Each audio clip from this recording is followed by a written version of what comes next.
په بند شټر باندې د بجلی بل راځي هغه صحیح دی. د دکان کرای ورکول غواړي د هغې سټیک ته بالکل ورکول غواړي صحیح ده. د سکول فیسونه ورکول غواړي، د کور خرچه کول غواړي، خو کاروبار به نه کوي لکه. او باقي دا ده چې ټوله لکه غم خادي کېږي په ټوله منګوره صرف چینه چې د چینې ګناه کړی چینه به نه کولاو نور ټوله منګوره که کولاو هغې خیر دی، څه مسله نشته. که د پیاده خلکو تلو لار نشته لکه دونه رش دی هلته څه مسله نشته، خو صرف په چینه کې دا خلک به لکه زمونږ نوم نه په هغه 12,000 په کټګرۍ کې راځي د دکاندارانو. خیرات مونږ نشو غوښتی په سپینه جامه کې. په انډسټریالیسټ او بلیسټ کې زمونږ نوم نه راځي چې یاره مونږ د غټې غټې چې دی نو مراعات راکړي، زمونږ قرضې چې دی هغه شیډیول شي، یا زمونږ چې کومې قرضې دي نوکران ناصري دي هغه نه وباسو، هغو له تنخواګانې ورکوئ. نو کرایه دي چې د دکان کرایې ښه بالکل باقاعده ورکول غواړي، لکه هر څه ورکول غواړي، خو صرف د ګیس بل ورکول غواړي، ټول د سکولونو فیسونه، خو صرف لکه کاروبار به نه کوي. دا به کم ځای نه دا خلک به لکه خاورې خوري، که د یو بل به د مرۍ نه نیسي، که غلا ډاکې به کوي، په څه پسې به ځي لکه دغې طرف ته روان دي. نو موږ حکومت ته دا درخواست کوو 2 غنټې دي 4 غنټې دي چې تاسو څه شیډیول ورکوئ، د 11 بجو نه وایي د 11 نه 4 پورې د 3 2 غنټې ټایم ورکه، خو څه خو ورکه چېرې دا خلک په یو بل باندې نور پسې کېږي، غلا او چې دی نو ډاکو طرف ته نه ځي. خپلې ذاتي پیسې وي، کم د دکان پیسې وي، هغه مونږ وخوړې، په هغې کې مونږ خپل دکان د کولاو کړو. نو خیر بیا حکومت پاکستان اعلان تاسو خپل دکانونه بند کړئ، مونږ بیا بند کړو، مونږ په دویم ځل بیا بند کړو. اوس روجه سټارټ شوه او خلک را روان شو. نو حکومت پاکستان په موږ دا پولیسان را لېږي کوم چې د ذلي انتظامیه د سواد ذلي انتظامیه ده، او مونږ ډېر زیات مونږ تنګۍ په من دکانونه بندې، زموږ کسان د پرچې ورکوي، تاڼو ته یې بوځي او دلته هغو ډېر زیات سختیانې ورسره کوي.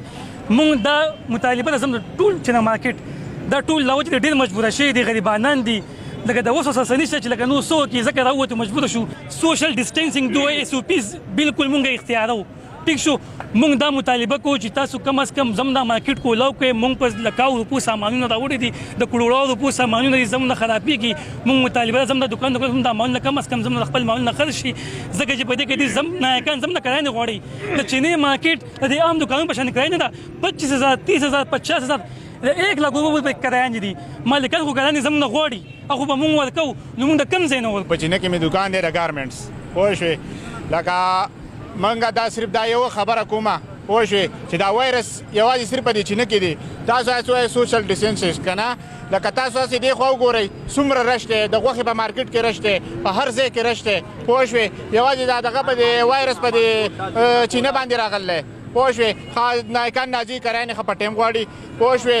ښه دکان راشه، دکان کولاو کو، هله پولیس راغی کارډ راکړه، د هغو سره غویمه ده، لکه یوازې دا وایرس په دې چینه باندې راغلی، پوه شوې. موږ ته دې څخونه وښایي، موږ له دې ښه د حکومت له طرفه زموږ دکاندارانو ته څه میلاو نه شو، پوه شوې، تر اوسه پورې نه څه بل څه، یا د حکومت له طرفه ریلیف میلاو شو.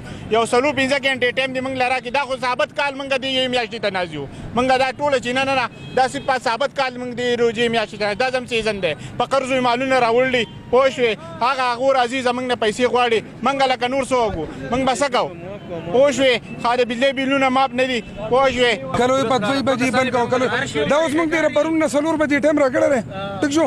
نن چې کم دی په 12 بجې باندې رو راټیپ وکړو دکانونه او راغوبل که نه، نو دا زموږ د ډسپلی بار ته راویستل، دا بیا دننه کول دا پوره ټایم علي که نه، دا ظلم دی.